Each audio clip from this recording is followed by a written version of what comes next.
U.S. President Joe Biden's administration wrote a letter to the Israeli government demanding action on the humanitarian situation in Gaza because aid has fallen by over 50% from where it was at its peak, according to the State Department.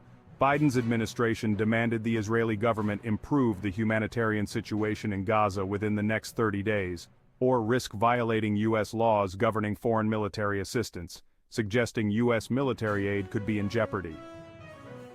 The Israeli government is reviewing the administration's letter, saying it takes this matter seriously and intends to address the concerns raised, CNN analyst Barak Ravid and Reuters reported.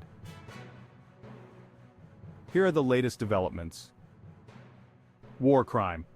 The UN has warned that Israel is effectively sealing off northern Gaza and may be carrying out a large-scale forced transfer of civilians, which it said would amount to a war crime. For more than a week, the Israeli military has been carrying out an intense offensive in the north of the Palestinian enclave and has blocked all food from entering northern Gaza since the beginning of the month, according to the World Food Program. The humanitarian crisis worsens as hospitals in Gaza are left barely functioning while Israel continues its bombardment of the Strip. Israeli forces have left Nasser Hospital non-functional and severely damaged, with no food, water, electricity or oxygen, according to the non-governmental organization Medical Aid for Palestinians. The Kamal Adwan Hospital in Gaza's Jabalia refugee camp is currently running out of vital supplies, according to its director. Israel will target Iran military sites. Israeli officials, including Prime Minister Benjamin Netanyahu, have told the United States that a counterstrike on Iran will be limited to military targets rather than oil or nuclear facilities, according to a person familiar with the discussions.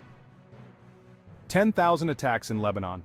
The total number of Israeli attacks in Lebanon has topped 10,000, Lebanese authorities said, adding that there were 146 Israeli attacks in the past 24 hours alone.